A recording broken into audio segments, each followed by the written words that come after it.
Bank vault में 20 ton वजनी दरवाजा, जबकि इसकी दीवारों में भी लोहा लगा हुआ था। बनाने वालों को इस पर इतना यकीन था कि उन्होंने बैंक वॉल्ट में सिक्योरिटी अलार्म तक नहीं लगाया, क्योंकि इसको अनब्रेकेबल वॉल्ट कहा जाता था।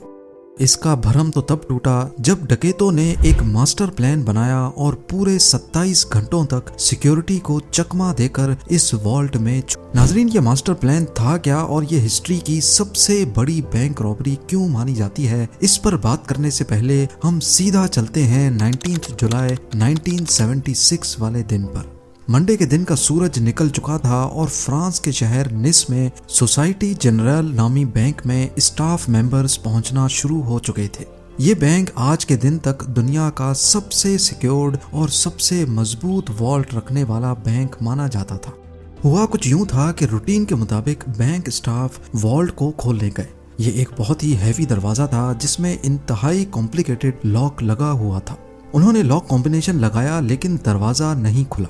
अब यहाँ ये जानना जरूरी है कि ये दरवाजा पहले भी कई बार मसला कर चुका था, क्योंकि इसका वजन करीब 20 टन था। इसी वजह से अक्सर औकात ये फंस जाया करता था। बैंक स्टाफ को लगा कि हमेशा की तरह आज भी ये फंस गया है, तो उन्होंने वॉल्ट बनाने वाली कंपनी से कांटेक्ट किया। आधे ही घंटे के बाद कंपनी के एक्सपर्ट्स बैंक में आ गए और दरवाजे को खोलने की कोशिश करने लगे। लेकिन हैरत की बात यह थी कि इस बार कंपनी के एक्सपर्ट्स से भी दरवाजा नहीं खुल रहा था। उन्होंने कई मर्तबा अटेम्प्ट्स किए, लेकिन ये दरवाजा किसी सूरत खुलने को तैयार नहीं था।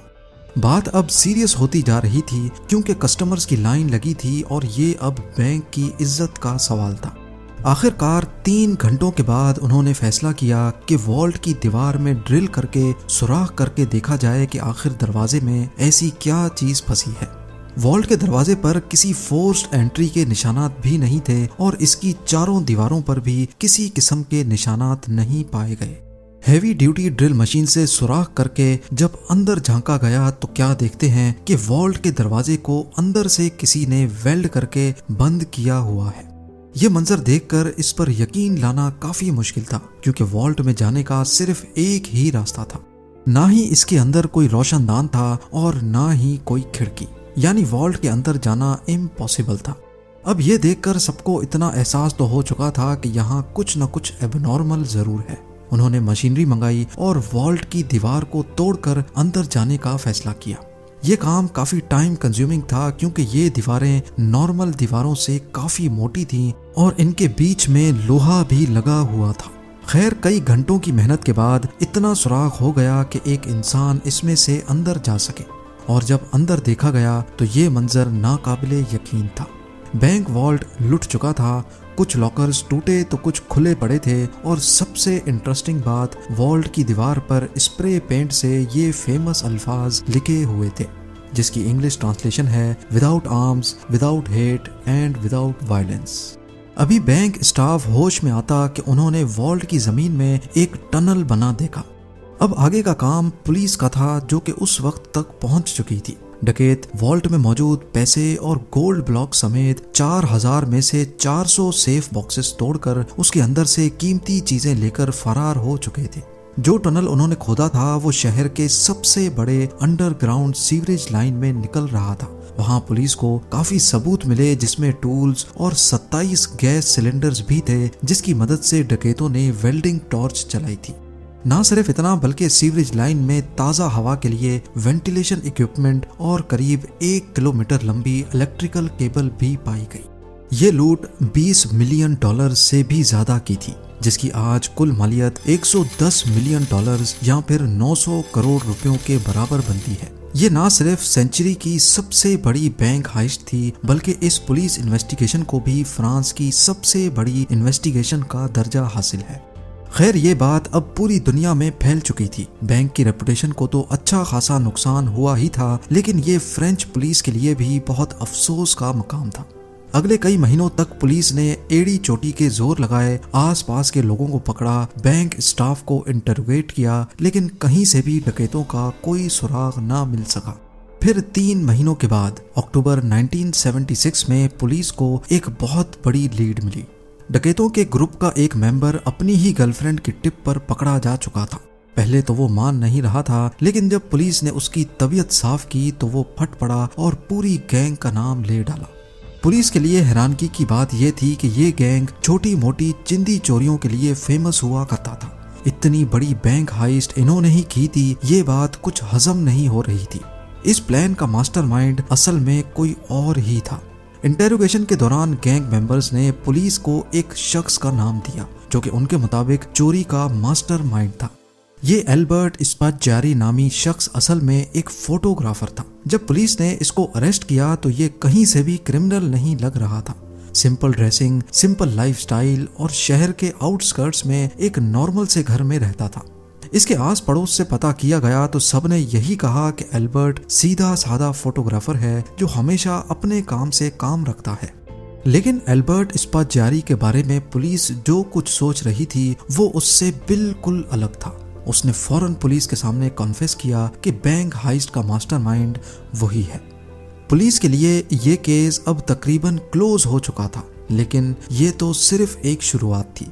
एल्बर्ट के मुताबिक उसने पहले इसी बैंक में लॉकर लिया था और बहाने से वो वॉल्ट में जाकर सारी चीजों की फोटोज कैप्चर करता था। उसने पहले अपने ही लॉकर में एक अलार्म क्लॉक रखा जिसका अलार्म रात के वक्त का सेट किया। जब अलार्म बजने से भी कोई अलर्ट नहीं हुआ और ना ही कोई सिक्योरिटी अलार्म बजा तो उसको कंफर्म हो गया कि वॉल्ट में कोई सिक्योरिटी सिस्टम नहीं लगा। फिर वो इंजीनियर के भेस में सिटी गवर्नमेंट के ऑफिस गया और शहर का नक्शा निकलवाया। इस मैप पे सीवरेज लाइन कहाँ और बैंक से कितना दूर है इसका अंदाजा लगाया। फिर उसने कैलकुलेशन की तो करीबी सीवरेज लाइन से 26 फुट का टनल खोदने पर वो सीधा बैंक वॉल्ट में निकल सकता है।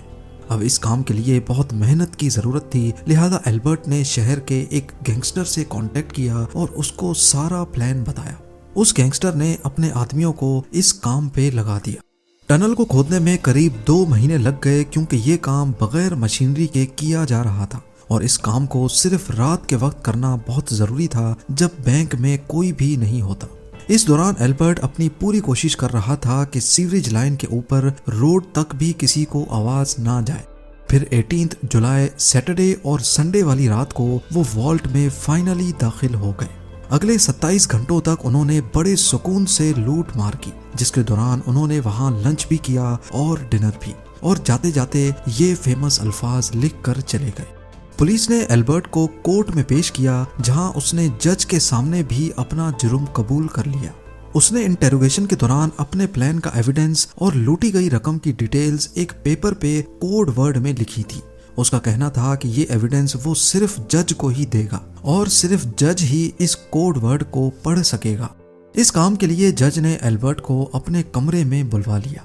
एल्बर्ट ने वो पेपर जज के हाथों में दिया जिस पर सिटी का मैप बना हुआ था। अभी जज उस मैप को समझने में लगे ही थे कि एल्बर्ट ने फौरन कमरे की खिड़की से छलांग लगा ली। ये कमरा फर्स्ट फ्लोर पे था और उसके नीचे एक गाड़ी खड़ी थी। एल्बर्ट गाड़ी की छत पे गिरा और फौरन खड़ा होकर एक बाइक जो पहले से उसका वेट कर रही थी उस पर बैठकर फरार हो गया। पुलिस की लाख कोशिश के बावजूद वो पकड़ा नहीं जा सका। कई सालों के बाद उसका इंटरव्यू इटली के एक टीवी शो में ब्रॉडकास्ट हुआ जिसमें उसका कहना था कि मुझे 12 साल की एज से ही खजानों का बहुत शौक हुआ करता था और ये शौक मैंने इस हाइस्ट से पूरा कर लिया। ऐसा महसूस हो रहा था कि इस इंटरव्यू के जरिए वो फ्रेंच पुलिस को तंग कर रहा है। उसके बाद एल्बर्ट कहाँ गया ये मिस्ट्री आज तक सॉल्व नहीं हो पाई। 1989 में एल्बर्ट स्पाज़्ज़ियारी की मौत हो गई। उसकी माँ का कहना था कि एल्बर्ट की डेड बॉडी को उसके घर के बाहर कोई रख गया है। MTV की ये वीडियो भी आप लोग भरपूर लाइक और शेयर करेंगे। आप लोगों के प्यार भरे कमेंट्स का बेहद शुक्रिया। मिलते हैं अगली शानदार वीडियो में।